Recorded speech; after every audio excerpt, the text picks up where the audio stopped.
Where in the world can you find a location like this? Well, under an hour's drive from a new gateway to an intriguing nation. I'm in the Philippines, deep in the heart of the largest island, Luzon, which offers a fascinating blend of landscapes, cultures and adventures.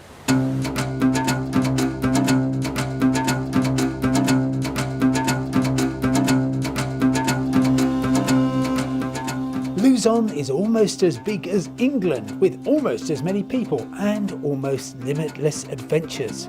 So why hasn't the island had the attention it deserves? Well, I think because it's been tricky to reach until now. And this is where you touch down, Clark International Airport, which until 1991 was the biggest overseas US Air Force base in the world. It's now set to be the main international gateway for the whole of the Philippines. They've been expecting me. They've also been expecting Emirates, now flying daily to Clark. When the space shuttle was still shuttling, Clark Airport was an alternate landing strip when it was coming in from orbit. Since then, most of the arrivals have been from places like Hong Kong, Thailand and Malaysia. But now there's a new connection from Dubai, with links from right across Europe and in particular the UK. The new terminal is the first stage in a plan to turn this into an airport bigger than Heathrow, with 3 runways handling 80 million passengers a year. The Philippines belonged to Spain for 333 years until a popular uprising drove the Spanish out. But almost as soon as the Philippines had won independence in 1898, the Americans took over and stayed for nearly half a century. Clark, as you will have spotted, isn't a particularly common Filipino name. In fact, Major Harold Clark was a pioneering American aviator in the early 20th century. Major Clark never got closer to the Philippines than Hawaii. He sadly died in 1919, just as they were starting work on the first airstrip here. So they named it the Clark Air Base in his honour. The airbase is about the size of the Isle of Wight and at one stage was home to 100,000 people. This feels extraordinary. It's as though I've stumbled upon a piece of American suburbia that somehow drifted 6,000 miles west and rather gone to seed. It's just fascinating. Even though the Philippines won independence from America after the Second World War, there's still a strong imprint of the decades when the nation was under Washington's control. The Americans checked out in 1991, and since then parts of the Clark base have been dramatically reinvented for the 21st century, but other bits have simply been left as they were when the last American airman went home. When the Americans moved out, high-tech industry moved in and the Clark area became a free port with some low-tech tourism. And the American era is still remembered with something approaching fondness.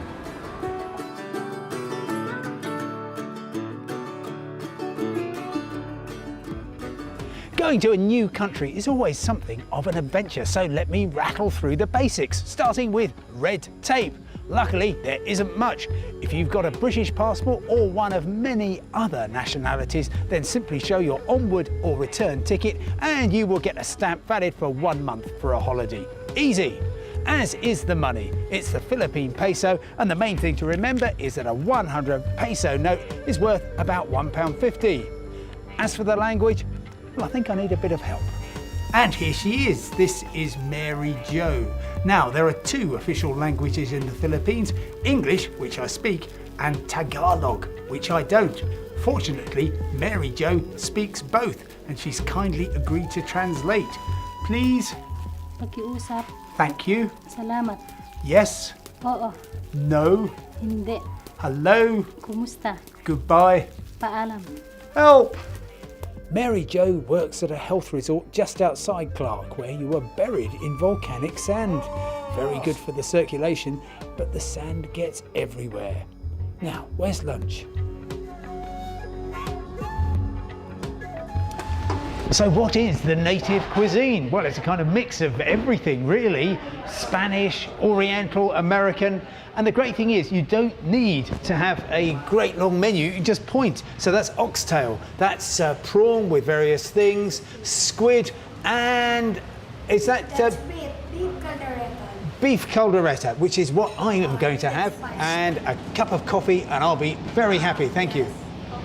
Perfect. Yes, sir. Thank you very much indeed. No tricky chopsticks here, I must say. It's spoon and fork that you'll mostly be using. Very nice beef calderetto on a banana leaf with some rice, cup of coffee, 170 pesos, that's about £2.50. Everything is very good value here. It's a joy getting around in the Philippines because you are mostly going to find yourself using the jeepney. This is basically an American Jeep that's been stretched to fit in, well, maybe 20 passengers. And the idea is that they ply along set routes. You just hop into the back and sit yourself down. Somebody will tell you how much it costs. The answer will be not very much. The only problem I find with them is you can hardly see anything out of the windows. But you are going to make some friends. Where you have a US military base, you also need somewhere for them to live. And the villas in which the officers and their families used to live have been converted into the Fontana Hot Spring Leisure Parks. Now, I'm actually staying in the brand new hotel, which is good fun. The atrium is designed to be the closest that this corner of the Pacific gets to Las Vegas. The rooms have something of Vegas about them as well because they're vast and they got loads of plumped up pillows. Here's a feature though I've never seen before. You can actually sit here and watch your roommate in the bath. They don't have that in Vegas, at least not in the places I stay. And if that's not enough bathing excitement for you, well, this is one luxury hotel with a water park attached. Ha ha! The Fontana Resort shows what you can do with an old Air Force base and a lot of imagination. Time to explore on dry land. Clark has its own Jurassic Park, Dinosaurs Island.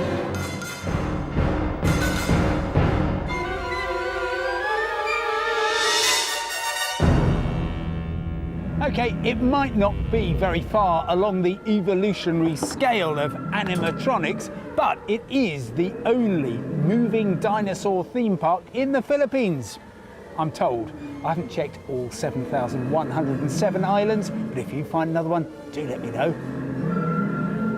For an extra 20 pesos, you can feed the Tyrannosaurus Rex. But don't worry, it's not real meat. And it's not a real Tyrannosaurus Rex either.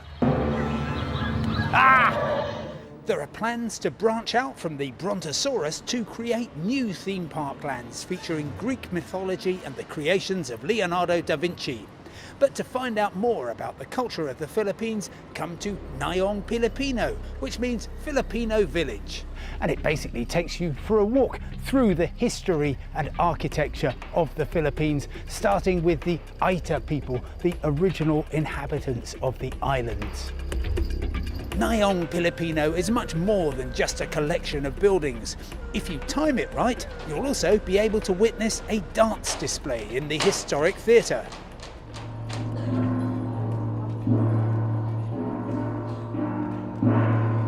This location is 15 degrees north of the equator in tropical Southeast Asia, a prolific location for the cultivation of orchids. And Nayong Pilipino's orchidarium has some excellent examples of the genre. I'm off to the spa. Now, the hotel has a sauna and a good collection of pools in which to soothe away the cares of the day. I want something a bit more rugged. Oh, good morning. I was sort of expecting a limo.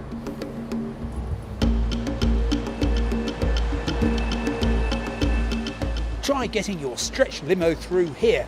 just outside the gates of the former Clark Air Base, a 4x4 trail begins that rapidly becomes an uphill struggle against the flow. Pure exhilaration. A new way to cleanse your mind, body and spirit. This is the place that puts the gorge in gorgeous.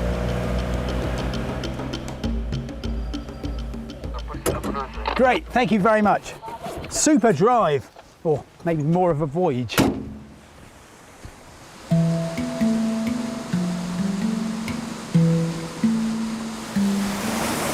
The Philippines is on the so-called Pacific Ring of Fire, which means that it's seismically active, sometimes hyperactive, and always seething. By the end of the rigorous journey to Puning Hot Spring, you could well feel like a soothing bath. Happily, you're spoiled for choice. There are 11 pools ranging in temperature from scalding to freezing. This one's just about right, like a piping hot bath, and the perfect place to meditate about how they've harnessed the power of the planet for the purposes of pure indulgence, not least gazing across at their sheer natural beauty.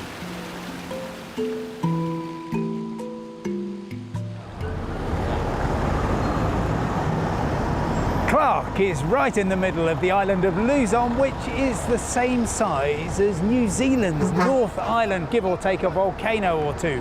So there's an awful lot to explore, starting with Manila. I'm going to invest some time in the capital. There are plans to build a high-speed rail link from Clark Airport to Manila, but meanwhile the North Luzon Expressway, NLEX for short, is the main artery to cover the 50 miles southeast to the capital.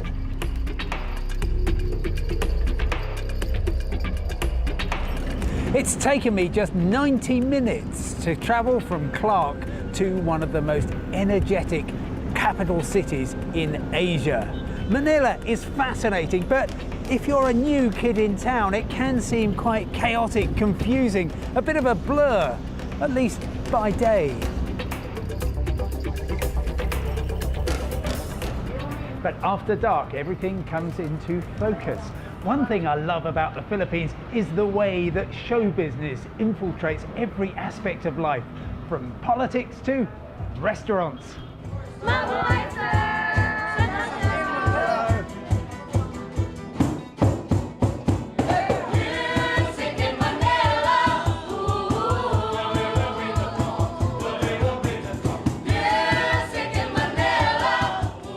Music has been the food of love at singing cooks and waiters since 1971. If only the Philippines were closer to the Mediterranean, they'd be dead certs for Eurovision.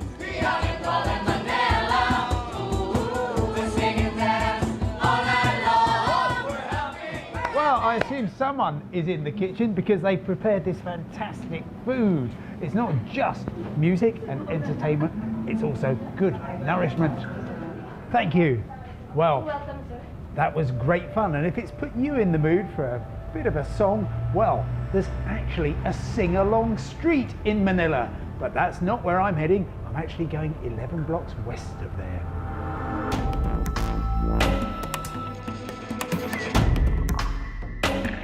This is where East meets West and goes out to party, especially along Adriatico Street.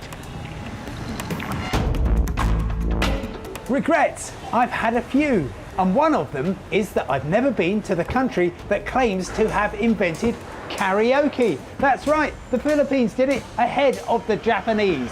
Now I'd love to invite you in and you can listen to me singing, but unfortunately for copyright reasons, you can't. Good night.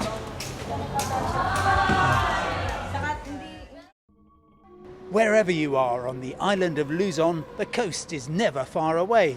And when you feel in need of some rest and relaxation, Subic Bay has made a smooth transition to seaside resort from its previous role as base for the US 7th Fleet.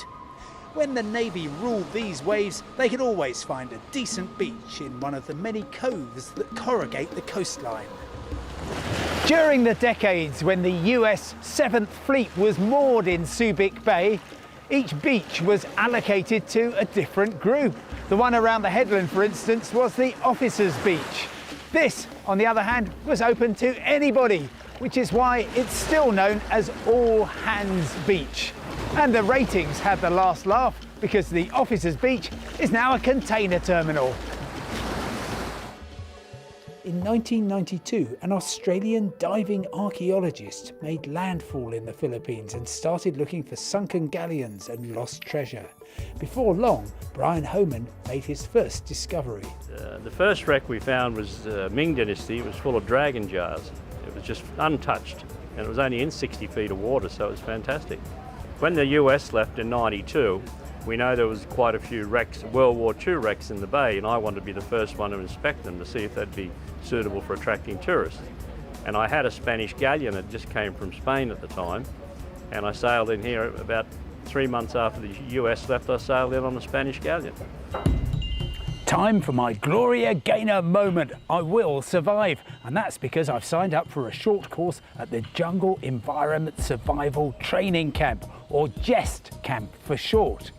It's to toughen me up, but I understand that if I fail, they'll say, just turn around now, because you're not welcome anymore. Two of the essentials, of course, for survival are fire and water. And Louis, who is half Aito, his father was an Aito from the hills near here and actually trained US personnel for the Vietnam War, is going to show me how I find some water and start some fire, I hope. The water from vine is sick, huh? Yeah. Medicine for so much sugar, sir.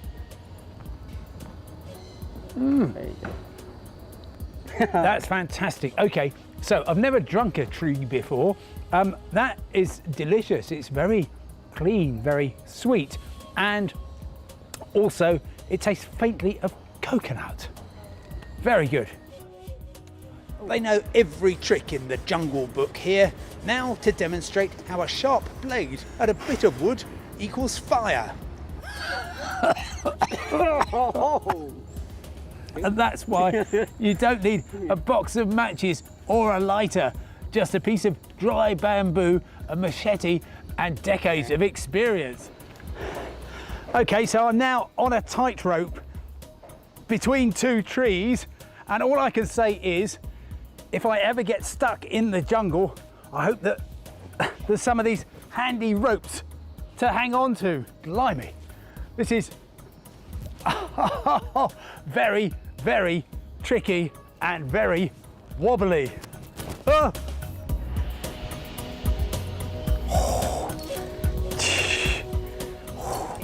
Ah, right, don't try this at home. Here I am whizzing across the jungle and I've got to grab this, and I did first time round. Look at that.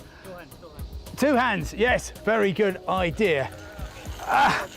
That was the most amazing experience. However, if you're a little bit worried about heights, and you think, oh well, I won't look down, there is no way you can get around most of that without staring into the abyss.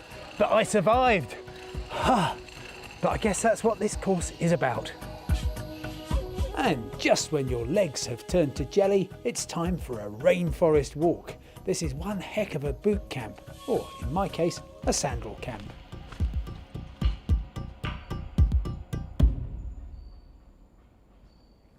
Before 1991, Mount Pinatubo Crater Lake didn't exist. Mount Pinatubo did, but it was an awful lot higher. Today, I want to find out what a cataclysm looks like. In June of that year, a few weeks of fizzing and wheezing was followed by an eruption that killed 350 people and temporarily devastated the region. The peak was vaporized and a huge volcanic ash cloud temporarily closed airspace. Sounds familiar? Okay, time check. It's 6:30 in the morning. This is Marvin, my excellent guide. And he is going to take me for 2 hours apparently in the back of this 4x4 to where we start trekking to the top of this great mountain, I hope.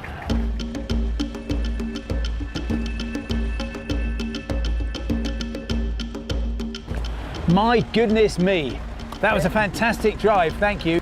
Our very good driver has to drive at quite some speed to get across the rivers where the water's flowing really fast. Yeah. And as a result of that, he can't see any of the obstacles, therefore you get shot up like that, and there's a good chance on your descent that you will have a painful interaction with the vehicle, as happened to me. So it's bone crunching, bum numbing and shin scraping. Look at that. Oh, well, that was the easy bit in the Jeep.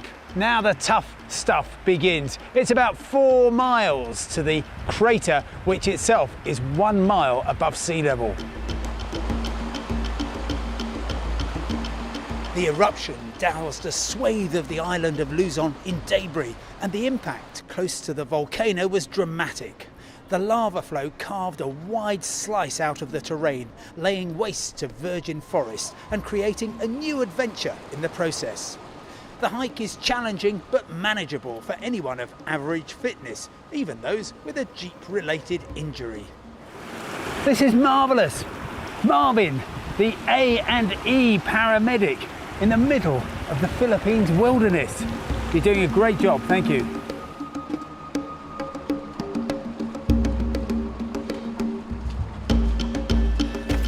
Well, this is the strangest car park I've ever been in. During the dry season, from January to April, you can actually get a 4x4 up there, and then you park here, and apparently 20 minutes? Yes, sir, 20 minutes, only 1 kilometer from here. Oh, okay, easy. For the benefit of people who have driven up here in the dry season, look at this. Your trek starts here. No, it jolly well doesn't. And then, are you young? 15 minutes. Are you middle-aged? 18 minutes. Or senior citizen? 20 minutes. Where do you belong? It is now exactly 9:56. So let's find out. Quick! The final stretch to the lip of the crater is the steepest section along a narrow trail that slices through dense foliage.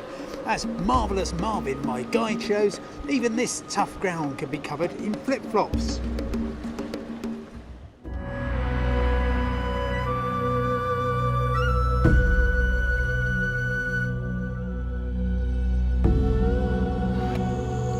You'll be delighted to learn that it's 20 past 10, so I'm completely off the scale at 24 minutes for the last bit.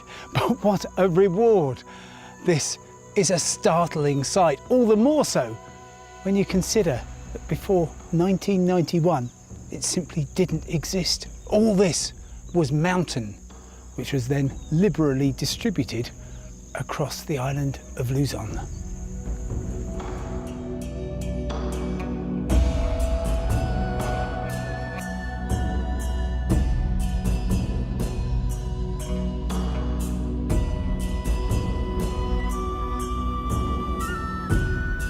How amazing that in just a few hours you can get from the green, pleasant and cheerful land around Clark International Airport to a close encounter with the restless earth. May I suggest that this could be an excellent destination for your next adventure.